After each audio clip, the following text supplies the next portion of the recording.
of inertia of solid sphere and also hollow sphere about different types of rotation. Okay. দেখো তোমাদের এর আগেও বলেছি যে সলিড স্ফিয়ার বা হলো স্ফিয়ার এটাকে একটা 3D অবজেক্ট, আর 3D অবজেক্ট ক্ষেত্রে আইডি আইসিম সেম হবে, অর্থাৎ যে অ্যাক্সিসটা সেন্টার অফ মাস দিয়ে পাস করবে তার রেসপেক্টিভ তার মোমেন্ট অফ ইনার্শিয়া একই থাকবে। যেমন ধরো এটা সলিড স্ফিয়ার, ভালো করে বোঝো, ধরো এটা সলিড স্ফিয়ার, ঠিক আছে, এর অ্যাক্সিস এটা বা এটা বা এটা যাই হোক না কেন, প্রত্যেকটা ক্ষেত্রে তার ভ্যালু হবে 2/5, এক্সট্রিমলি সরি, প্রত্যেকটা ভ্যালু কি হবে বলো 2/5 mr স্কয়ার, যদি মাসের রেডিয়াস আর হয়, তাই না, 2/5 mr স্কয়ার। আর যদি হলো হয় তাহলে সেটা হয়ে যাবে 2/3 mr স্কয়ার, 2/3 mr স্কয়ার। ওকে, প্রত্যেকটা হয়ে যাবে 2/3 mr স্কয়ার। ওকে, এবার যদি সলিড স্ফিয়ার এই অ্যাক্সিসের অ্যাবাউটে রোটেট করে, যেটা কিনা তার সেন্টার অফ মাস দিয়ে পাস করেনি, কিন্তু that is parallel to the ICM বা আইডি, যা কিছু বলতে পারো, তখন আমরা ইউজ করবো প্যারালাল অ্যাক্সিস থিওরাম। তাহলে সেক্ষেত্রে আইএবি হবে বলো কত হবে sir, ICM plus MD square, ডিটা তো স্যার আর, তাহলে এমআর স্কোয়ার। স্যার আইসিএম কত, স্যার আইসিএম 2/5 mr স্কোয়ার। আশা করি ক্লিয়ার, তাহলে অ্যাড করে দিয়ে পেয়ে যাবো। দেখো এখানে সেই কনসেপ্টটাই লাগাতে হবে, কারণ দেখো এখানে বলেছে দুটো সলিড স্ফিয়ার এবং এর অ্যাবাউটে রোটেট করছে, দুটো স্ফিয়ারের মাস আলাদা দেওয়া আছে, রেডিয়াস আলাদা দেওয়া আছে, তাহলে আমাকে একটা বার করবো এবং দুটো ইন্ডিভিজুয়ালি বার করে অ্যাড করতে হবে।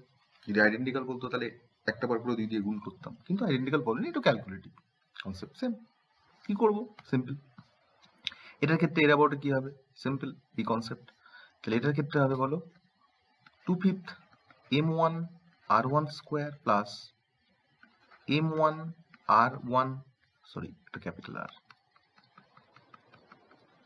হলো r1 square plus m1 r1 square, এটা গেল এই বডির ক্ষেত্রে। আর এর ক্ষেত্রে কি হবে plus 2/5 m2 r2 square plus m2 r2 square, হয়ে গেল সলভ। সলভ করলে পেয়ে যাবো রেজাল্ট। এটা হচ্ছে আইএবি। ক্লিয়ার? এবার দেখো বোঝার চেষ্টা করো, এখানে কিছু কনসেপ্ট তোমাদের শিখিয়ে রাখি, যেটা পরবর্তীকালে আমাদের প্রবলেম সলভিং এ অসম্ভবভাবে হেল্প করবে। কি দেখো, আমরা রিং এর ক্ষেত্রে ভালো করে বোঝো, রিং এর ক্ষেত্রে আইসিএম কি পেয়েছিলাম, রিং এর আইসিএম পেয়েছিলাম বলো mr স্কোয়ার। ডিস্কের ক্ষেত্রে আইসিএম পেয়েছিলাম mr স্কোয়ার বাই 2, ভালো করে বোঝো, ঠিক আছে। সলিড স্ফিয়ারের ক্ষেত্রে আইসিএম পেয়েছিলাম 2/5 mr স্কোয়ার। হলো স্ফিয়ারে পেয়েছিলাম 2/3 mr স্কোয়ার।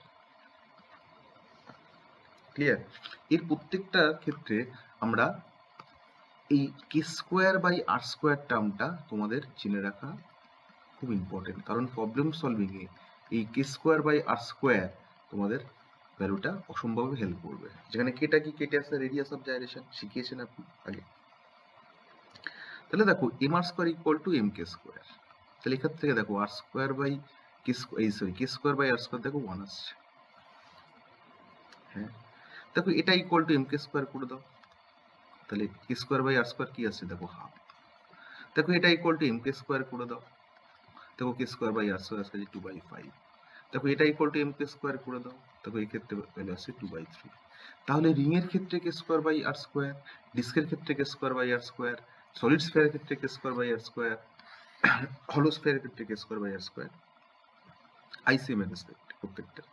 এটা কিন্তু জেনে রাখা আমাদের খুব ইম্পর্টেন্ট, কারণ প্রবলেম সলভিং এ কিন্তু K square by R square টার্মটা ভেরি ভেরি, যদি মনে রাখো তাহলে পুট করলে খুব ফাস্ট ক্যালকুলেশন করতে পারবে তোমরা।